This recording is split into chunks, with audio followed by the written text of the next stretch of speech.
नमस्कार। मेरा नाम भाऊ तोरसेकर। आप देख रहे हैं प्रतिवाद। दोस्तों, कुछ बातें अजीब अजीब हो रही है। पार्लियामेंट का सेशन चल रहा था, विंटर सेशन चल रहा था, और अचानक राहुल गांधी देश छोड़कर भाग गए। अब भागना ही कहना पड़ेगा, क्योंकि जो लोकसभा में अपोजिशन लीडर है और पार्लियामेंट का सेशन चल रहा है, ऐसे वक्त अचानक उठकर विदेश निकल जाता है। उसका कोई बड़ा प्रोग्राम भी नहीं रहता, तो अगर सेशन छोड़कर जा रहा है तो उसको भागना ही कहना पड़ता है। तो राहुल गांधी जर्मनी गए थे, और वहां क्या होगा होगा उस पर मुझे चर्चा नहीं करनी है। लेकिन राहुल गांधी विदेश जाते हैं और उसी वक्त उनकी पार्टी की एक बड़ी नेता और उनकी ही बहन प्रियंका वाड्रा अचानक से देश में जिनकी सरकार है उस बीजेपी के बड़े बड़े नेताओं से हंसी मजाक करते हुए चाय पीते पाई गई, चाय की चुस्कियां लेते पाई गई, तो अजीब लगेगा। तो ऐसी अजीब घटना है जो कुछ पिछले एक हफ्ते में हमने देखी है, तो उस पर सोचना जरूरी पड़ता है। क्योंकि हमेशा तलवार लेकर बीजेपी के और मोदी के पीछे पड़े हुए राहुल गांधी बीजेपी से कोई बात ढंग से करना ही नहीं चाहते, ना मोदी के बारे में दो शब्द सही बोलना चाहते। ऐसे किसी इंसान की बहन अचानक उठकर प्रधानमंत्री से मिलती है, उनके साथ बैठकर हंसी मजाक करते करते चाय पीती है, चाय की चुस्कियां लेती है, प्रधानमंत्री नरेंद्र मोदी के साथ बीजेपी के और नेताओं से मिलती है, बाकी कोई नेताओं से मिलती है, और खुले दिल से मन की बात करती है, तो अजीब लगेगा। क्योंकि उनके भैया और उनकी पार्टी के सबसे बड़े नेता, विपक्ष के नेता देश में है नहीं, पार्लियामेंट में है नहीं, तो क्या हो रहा है। मुझे ये बातें, बहुत सारे लोगों ने इस पर डिबेट किया है इस पर, अलग अलग अंदाज, शक सामने लाए, लेकिन मेरे दिमाग में कुछ अजब सा एक फीलिंग है कि ये बिल्कुल आसानी से और अचानक नहीं हो रहा है। शायद इसके पीछे कोई षड्यंत्र हो सकता है, इसके पीछे कोई प्लान हो सकता है।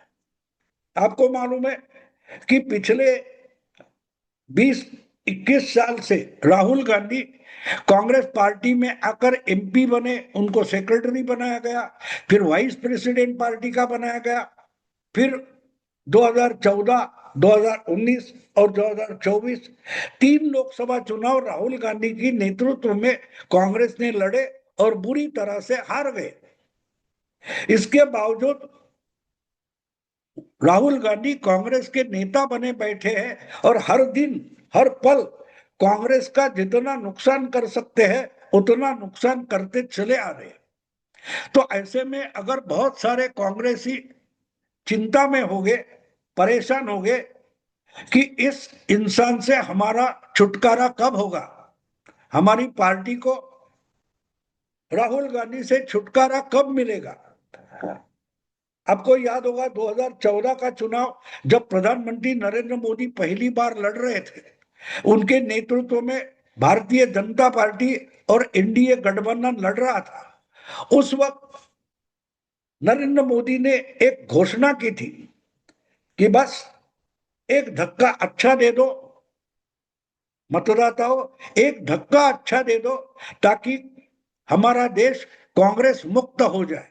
और वहां से कांग्रेस मुक्त भारत ये शब्दावली हमारे सामने आ गई। लेकिन कांग्रेस मुक्त भारत अभी तक नहीं हुआ है। इस दरमियान पिछले 10-11 साल में नरेंद्र मोदी प्रधानमंत्री बने हैं, लेकिन भारत कांग्रेस से मुक्त नहीं हुआ। लेकिन दूसरी बात यह भी हुई है कि कांग्रेस राहुल से ग्रसित हो गया है, यानी कांग्रेस राहुल ग्रस्त हो गई है। राहुल ग्रस्त है, इसका मतलब क्या है, किसी बीमारी से या किसी तकलीफ से कोई परेशानी हो जाती है तो उसको परेशानी ग्रस्त बोला होता है, आपदग्रस्त बोला जाता है। तो राहुल गांधी, ये एक तरीके से कांग्रेस पार्टी पर ऐसी आपदा आई है कि जब तक इस आपदा से छुटकारा नहीं मिलेगा, कांग्रेस पार्टी अपने पैरों पर फिर से खड़ी नहीं हो पाएगी। और यही जानकर एक एक करके कांग्रेस के दिग्गज नेता पार्टी छोड़कर पिछले 11 साल में दूसरी पार्टियों में चले गए, जिसको राहुल गांधी की कोर टीम बोला जाता था। ऐसे ज्योतिरादित्य सिंधिया हो, जितिन प्रसाद हो, वगैरह वगैरह बहुत सारे नेता, आरपीएन सिंह हो, कांग्रेस छोड़कर बीजेपी में चले गए या और किसी पार्टी में चले गए।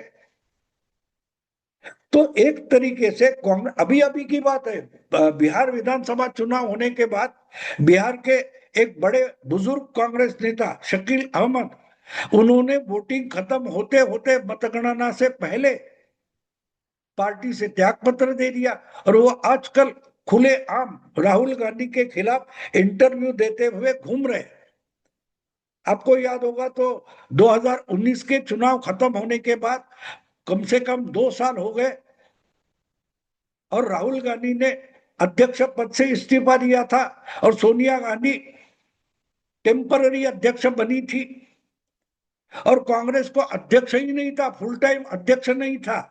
सोनिया गांधी बीमार रहती थी और देश के कोने कोने से आने वाले, दिल्ली में आने वाले कोई कांग्रेसी प्रदेश के नेता हो, उनसे मिलने के लिए कोई बड़ा कांग्रेस के नेता था ही नहीं। तब 23 बड़े नेताओं ने मिलकर गुलाम नबी आजाद के नेतृत्व में सोनिया गांधी को एक खत लिखा था कि भाई कुछ भी करो, कांग्रेस के लिए एक फुल टाइम प्रेसिडेंट बना दो। तो एक एक करके ये हुआ नहीं, लेकिन उन पर ही आरोप हो गया, तो बहुत सारे नेता पार्टी छोड़कर निकल गए। कहने का मतलब ये कि राहुल ग्रस्त कांग्रेस का मतलब आप समझिए कि ये कांग्रेस का नुकसान करेगा और उससे कांग्रेस को छुटकारा नहीं मिलता। इसलिए कांग्रेस की जो बीमारी है उसको राहुल बीमारी ही कहना जरूरी है। राहुल एक तरीके से कांग्रेस के लिए आपदा बन गए। तो बहुत दिनों से बहुत सारे कांग्रेसी नेता प्रयास कर रहे कि कैसे राहुल से कांग्रेस पार्टी को छुटकारा मिले, लेकिन ऐसा होते हुए तो नहीं दिखाई दे रहा है। जो कोई अलग भूमिका लेता है या सवाल पूछता है, उसको ही सीधे कांग्रेस पार्टी से बाहर किया जाता है। तो इच्छा तो है, बहुत सारे कांग्रेसी नेता है विचारधारा से बंधे हुए, वो कांग्रेस को फिर से अपनी पैरों पर खड़ा भी करना चाहते हैं, लेकिन राहुल को मंजूर नहीं। तो बात यहां तक आप पहुंचती है कि या तो राहुल रहेगा या तो कांग्रेस रहेगी। तो जिनको कांग्रेस को बचाना है उनको ही कुछ इनिशिएटिव लेकर राहुल मुक्त कांग्रेस करना जरूरी है। यानी राहुल को पार्टी से हटाकर या राहुल को नेतृत्व से हटाकर राहुल के चंगुल से कांग्रेस को बाहर निकालना जरूरी है। लेकिन कांग्रेस में भी एक प्रॉब्लम और है, ये पार्टी है ही नहीं, एक नेहरू गांधी परिवार की एक प्रॉपर्टी है, मिल्कियत है। अगर नेहरू गांधी फैमिली कांग्रेस से हट गई तो कांग्रेस बचेगी नहीं, ये भी कहा जाता है। और बहुत सारे हमारे देश के विश्लेषक है, संपादक है, बुद्धिजीवी है, ये भी मानते हैं कि जिस दिन कांग्रेस पार्टी से गांधी परिवार अलग हो गया, बस कांग्रेस मानो खत्म हो गई। ऐसा होता नहीं है। अगर ऐसा ही होता तो कांग्रेस बंगाल में खत्म हो गई, लेकिन ममता दीदी ने कांग्रेस को जिंदा रखा है, जगन मोहन ने आंध्र प्रदेश में जिंदा रखा है, शरद पवार ने महाराष्ट्र में कुछ हद तक जिंदा रखा है। तो गांधी परिवार हटने से कांग्रेस मरने वाली बिल्कुल नहीं है। हाँ, लेकिन जब तक राहुल गांधी कांग्रेस के सबसे बड़े नेता है, वही डिसीजन लेते हैं। तो जब तक राहुल गांधी सबसे बड़े नेता रहेगी, कांग्रेस बीमार रहेगी। तो इसलिए एक रास्ता ऐसा निकालना पड़ेगा कि गांधी परिवार की हक में ही कांग्रेस पार्टी रहेगी, कांग्रेस पार्टी गांधी परिवार की मिल्कियत रहेगी, लेकिन उसमें राहुल गांधी नहीं रहेंगे। तो शायद मुझे लगता है ऐसा कोई रास्ता निकाला जा रहा है।